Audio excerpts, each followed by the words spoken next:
संजय गांधी निराधार अनुदान योजना, श्रावणबाळ सेवा राज्य निवृत्ती वेतन योजना, इंदिरा गांधी विधवा निवृत्ती वेतन योजना, इंदिरा गांधी अपंग निवृत्ती वेतन योजना, इंदिरा गांधी वृद्धापकाळ निवृत्ती वेतन योजना तसेच इतर विशेष सहाय्य योजनांचा लाभ घेणाऱ्या सर्व लाभार्थ्यांनी आपले हयात प्रमाणपत्र तातडीने काढून घ्यावे असे आवाहन तहसील प्रशासनामार्फत करण्यात आले आहे. तहसीलदार श्रीमती कल्पना ढवळे व संजय गांधी शाखेचे नायब तहसीलदार बाजीराव पाटील यांनी दिलेल्या माहितीनुसार लाभार्थ्यांच्या हयातीची पडताळणी करण्याची प्रक्रिया दिनांक 7 मे 2026 पासून सुरू झाली असून शासनाच्या विशेष सहाय्य योजनांचा लाभ नियमितपणे सुरू राहण्यासाठी ही प्रक्रिया वेळेत पूर्ण करणे आवश्यक आहे.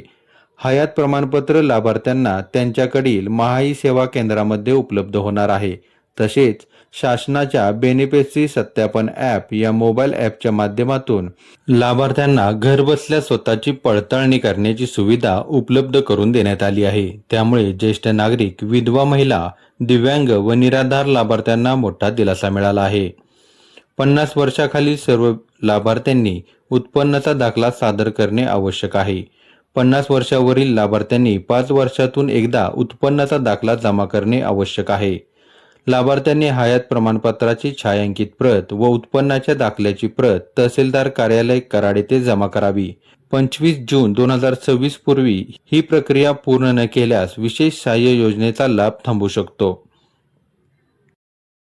सर्व संजय गांधी निराधार योजनेमधील लाभार्थी यांना प्रशासनातर्फे आवाहन विनंती करण्यात येते की सर्व लाभार्थी यांनी हयातीच्या दाखल्याची पडताळणी करण्याची प्रक्रिया चालू असून यामध्ये 25/6/2026 पूर्वी सर्व लाभार्थी यांनी आपले हयातीचे दाखले ऑनलाईन पद्धतीने काढून घेण्याचे आहे. यासाठी हयातीच्या दाखल्यासाठी लाभार्थी यांना त्यांच्या जवळील माही सेवा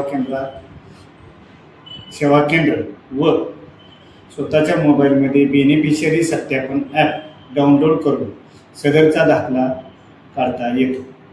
सदरच्या दाखल्यासाठी आधार कार्ड आणि मोबाईल असणं आवश्यक आहे. 50 वर्षावरील सर्व लाभार्थ्यांनी त्यांचा उत्पन्नाचा वार्षिक दाखला देणे आवश्यक आहे. तसेच 50 वर्षावरील लाभार्थ्यांनी 5 वर्षातून एकदा उत्पन्नाचा दाखला देणे आवश्यक आहे. तरी कराड तालुक्यातील सर्व संजय गांधी लाभार्थी यांना प्रशासनाकडून आवाहन करण्यात येते की त्यांनी आपले दाखले 25/6/26 पूर्वी पूर्ण करून घेण्यात यावे, अन्यथा आपली पेन्शन बंद होण्याची शक्यता आहे.